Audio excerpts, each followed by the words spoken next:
પરસેવો વળી જાય પ્રોપર્ટી લેવાનું થાય ને ત્યારે ભજવે બહુ, કારણ કે કેટલા બધા સવાલો.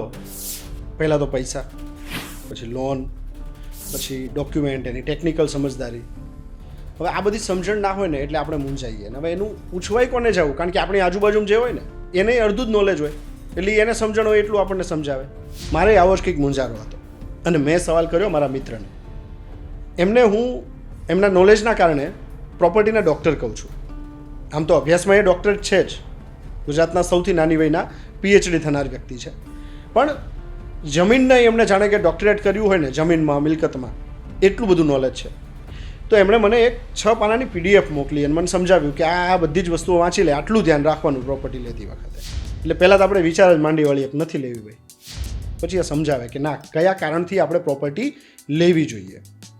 તો એ નોલેજ મને જે મળ્યું મને એવું થયું કે મારે તમારી સાથે શેર કરવું જોઈએ.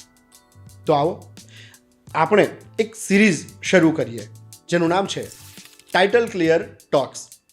અને ટાઇટલ ક્લિયર ટોક્સમાં એકદમ ક્લિયર વાત કરવા માટે આપણી સાથે છે જાણીતા ઉદ્યોગપતિ અને મારા મિત્ર ડૉક્ટર સંજય મુંજપરા. નમસ્તે સંજયભાઈ, વેલકમ. સંજયભાઈ, નાના માણસને મૂંઝવતો પ્રશ્ન, 2 છેડા ભેગા નથી થતા, ઘર લેવું છે તો કઈ રીતે આયોજન કરે? જનરલી નાના વ્યવસાયિકો અને નાના પગારવાળા જે નોકરિયાત હોય એમની પ્રાથમિક જરૂરિયાત એ પોતાનું ઘર હોય છે. અને એમની પાસે કેટલીક પ્રોપર્ટીના વેલ્યુએશન અને આવનારા સમયમાં કેટલો વધારો થશે એની ગણતરીનો અંદાજ એમની પાસે ન હોય, તે સ્વાભાવિક છે. છેલ્લા 50 વર્ષ દરમિયાન તમે પ્રોપર્ટીનું કેલ્ક્યુલેશન કરો તો તમને એવું સ્પષ્ટ જાણવા મળે કે લગભગ પ્રોપર્ટીની અંદર વાર્ષિક 15થી 25% સુધીનો વધારો એ થતો હોય છે. હવે અહીંયા એક બહુ સુંદર આયોજનની વાત છે કે દાખલા તરીકે કોઈક એક વ્યક્તિ છે, નાના વ્યક્તિ, એમના લગ્ન થયા હોય, પછી એવું વિચારે કે ભાઈ હવે આપણે 1-2 વર્ષ પછી ઘર લઈએ, ત્યાં સુધી એ ભાડાના ઘરમાં રહેતા હોય એટલે સ્વાભાવિક છે કે 10-12 હજાર રૂપિયા ભાડું મેટ્રો સિટીમાં રહેતા હોય તો એમને ચૂકવતા હોય. ત્યારે કેટલાક તજજ્ઞો એવું સમજાવે કે ભાઈ તમે આ 10-12 હજાર રૂપિયા ભાડું ભરો છો તો એના કરતાં તમે કોઈ મકાન લઈ લો ને તો એનો હાઉસિંગ લોનનો હપ્તો ભરજો તમે. એમ કરીને એ એમની બચત, નાનપણની અંદર કંઈક ભેગું કર્યું હોય તે માતા પિતા પાસેથી કંઈ સપોર્ટિવ હોય તો બીજા ફ્રેન્ડ પાસેથી સપોર્ટિવ હોય એવું કંઈ ફંડ ભેગું કરી અને એ મિલકત લેવાનું વિચારે.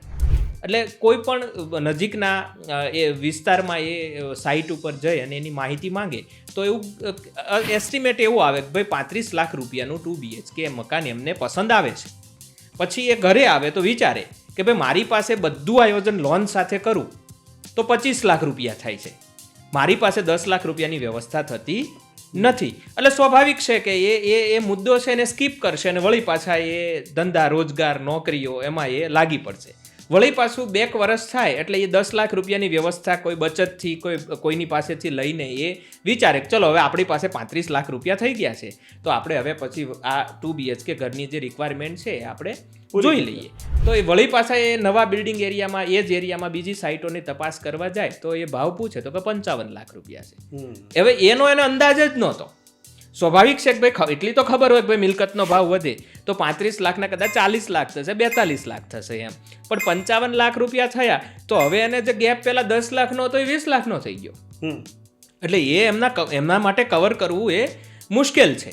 પણ આવી શ્રેણીના માધ્યમથી હું આપને એવું સચોટ જણાવવા માગું છું કે ભાઈ દાખલા તરીકે એ વ્યક્તિને જ્યારે 10 લાખ રૂપિયાની અછત હતી તો એને કોઈ પણ બીજા પ્રાઇવેટની અંદર મંડળીઓના મારફતે, મિત્રના મારફતે અથવા તો એડિશનલ લોન કરાવીને પણ એ 10 લાખની લોન જો એમણે લીધી હોય ને તો એનો વ્યાજનો દર 9%થી માંડીને 12% જેટલો હોય.